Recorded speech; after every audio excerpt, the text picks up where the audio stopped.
My message to every business in the world is very simple. Come make your product in America, and we will give you among the lowest taxes of any nation on earth.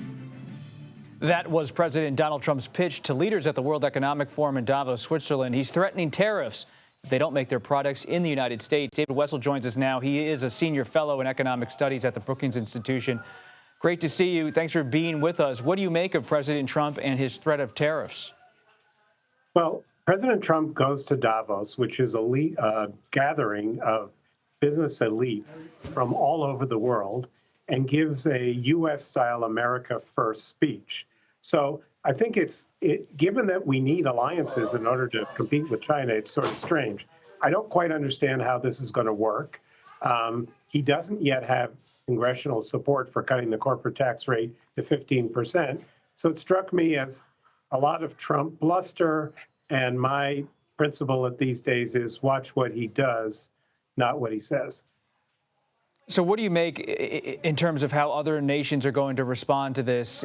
What's the reality of how not only nations but companies are going to handle this tariff program coming forward?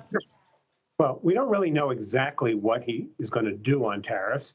As you know, he has a lot of authority. He can do tariffs without Congress. We know from the last time that there are lots of exemptions. It doesn't work to impose tariffs on things that we don't already make here. All that does is raise the price of what we pay. And other countries aren't going to sit idly by.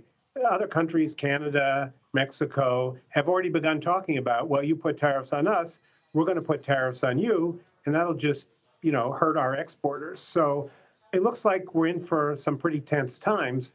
One thing that really struck me about Davos was the Chinese vice premier spoke, and he was all about the virtues of globalization and everything. It was kind of bizarre to have the Chinese talking about the virtues of globalization and Donald Trump talking about America first. It proves that cynicism is not limited to one country. When you look at economic policy, there's also the Federal Reserve and monetary policy that's part of that conversation. President Trump is threatening to try to lower interest rates. Is that possible, or is the Fed independent at this point? The Fed is independent at this point. He really doesn't have any control over what the Fed does until he can replace Jay Powell in the spring of 2026 as the Fed chair.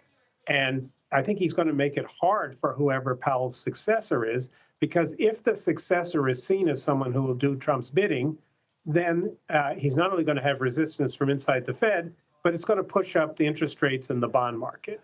One thing that the president didn't talk about is, or he mentioned it, but not really dwell on it, is what does all this mean for the federal debt?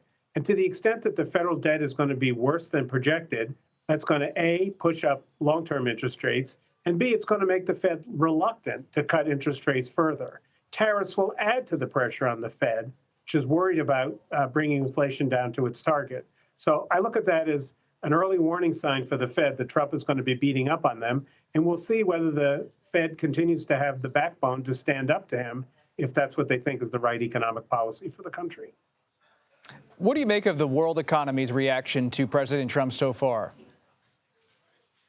That's a good question. I think they've been preparing for this, so they're not surprised. I think they're gearing up to fight back. And I think that you're beginning to see some efforts, which are not necessarily in our interest, to have alliances that cut out the U.S. EU-Mexico recently did a trade deal.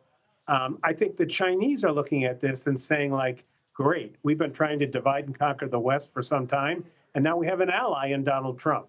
So I think they're looking at this with a great deal of trepidation. I do think businesses are afraid of Trump.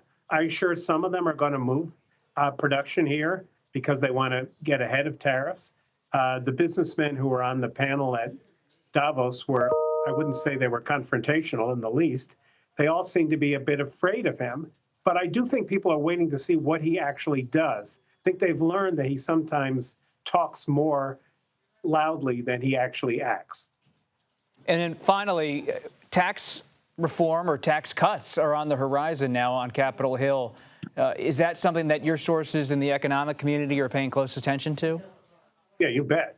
So, look, we all expect the individual tax cuts that were in the Tax Cut and Jobs Act of 2017, which expire at the end of this year, to be extended.